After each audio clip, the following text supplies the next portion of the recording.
ಎಲ್ಲ ಅಂತರ್ಮುಖಿ ವೀಕ್ಷಕರಿಗೆ ಶುಭ ಸಂಜೆ. ಅಂತರ್ಮುಖಿ ವ್ಲಾಗ್ಸ್ಗೆ ಸುಸ್ವಾಗತ. ನಿಮಗೆಲ್ಲರಿಗೂ ಇವತ್ತು ಒಂದು ಸಣ್ಣ ಮೆಸೇಜ್ ಕೊಡೋಣ ಅಂತ ಅನ್ನಿಸ್ತು. ಹೌದು ವೀಕ್ಷಕರೇ, ಸಣ್ಣ ಮೆಸೇಜ್ ಆದರೂ ಇದು ತುಂಬ ಇಂಪಾರ್ಟೆಂಟ್ ಲೈಫ್ಗೆ. ಸೊ ಇದನ್ನು ನೀವು ಕೇಳಿದ್ರೆ ಅಳವಡಿಸ್ಕೋತೀರಾ ಅಂತ ನಾನು ಭಾವಿಸ್ತೀನಿ. ಬನ್ನಿ ಮೆಸೇಜ್ ಏನು ಅಂತ ನೋಡೋಣ, ತಡ ಮಾಡೋದು ಬೇಡ. ಸತ್ಯಸ್ಯ ವಚನಂ ಶ್ರೇಯಃ ಸತ್ಯಜ್ಞಾನಾಂತು ದುಷ್ಕರಂ, ಧರ್ಮಸ್ಯ ಚರಣಂ ಶ್ರೇಯಃ ಧರ್ಮಜ್ಞಾನಾಂತು ದುಷ್ಕರಂ ಅಂತ ನಮ್ಮ ಶ್ರೀಕೃಷ್ಣ ಪರಮಾತ್ಮ ಹೇಳಿದ್ದಾರೆ. ಸೊ ಬನ್ನಿ ಈ ಸಂಸ್ಕೃತದ ಪದದ ಅರ್ಥ ಏನು ಅಂತ ತಿಳಿಯೋಣ.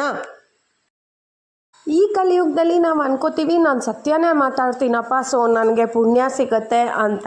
ಆದರೆ ಒಂದು ಜಿಜ್ಞಾಸೆ ಇದೆ ವೀಕ್ಷಕರೇ, ಸತ್ಯ ಯಾವ ಟೈಮಲ್ಲಿ ಯಾವ ರೀತಿ ಮಾತಾಡಬೇಕು, ಎಲ್ಲಿ ನಾವು ಸುಳ್ಳು ಮಾತಾಡ್ಬೋದು ಅನ್ನೋದೊಂದು ಪ್ರಶ್ನೆ. ಹೌದು, ಇದಕ್ಕೊಂದು ಸಣ್ಣ ಉದಾಹರಣೆ ಕೊಡ್ತೀನಿ.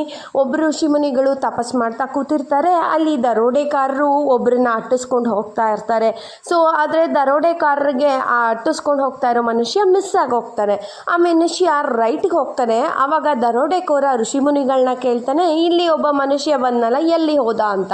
ಸೊ ಅವ್ರು ಹೇಳ್ತಾರೆ ಇಲ್ಲಿ ಲೆಫ್ಟ್ಗೆ ಹೋದ್ರು ಅಂತ. ಆದರೆ ಆ ಮನುಷ್ಯ ರೈಟ್ಗೆ ಹೋಗಿರ್ತಾರೆ.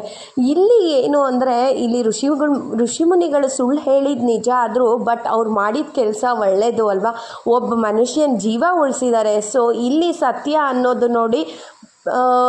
ಅನ್ನೋದು ಇಲ್ಲಿ ಇಂಪಾರ್ಟೆಂಟ್ ಆಗಲ್ಲ. ಈ ರೀತಿ ಮಾತಾಡಿದಾಗ ಅಲ್ಲಿ ಒಬ್ಬರು ಜೀವ ಉಳೀತು. ಸೊ ಅದಕ್ಕೆ ಸತ್ಯ ನಾವು ಯಾವ ಟೈಮಲ್ಲಿ ಮಾತಾಡ್ತೀವಿ, ಏನಿರುತ್ತೆ ಪೊಸಿಷನ್ನು ಅನ್ನೋದು ಇಂಪಾರ್ಟೆಂಟು. ಸೊ ಕೃಷ್ಣ ಪರಮಾತ್ಮನೂ ಅದೇನೇ ಹೇಳಿರೋದು, ಸತ್ಯಸ್ಯ ವಚನಂ ಶ್ರೇಯಃ ಸತ್ಯಜ್ಞಾನ ಅಂತ ದುಷ್ಕರಂ.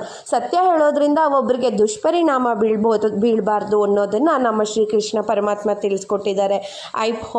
I hope you got my point ಅಂತ ಅನಿಸುತ್ತೆ. ಸೊ ಬನ್ನಿ ಸೆಕೆಂಡ್ ಲೈನ್ ನೋಡೋಣ. ಧರ್ಮಸ್ಯ ಚರಣಂ ಶ್ರೇಯಃ ಧರ್ಮಜ್ಞಾನಾಂತು ದುಷ್ಕರಂ. ಅಂದರೆ ಧರ್ಮ ಮಾಡ್ತಿದ್ದೀನಿ ನಾನು, ಹೌದು.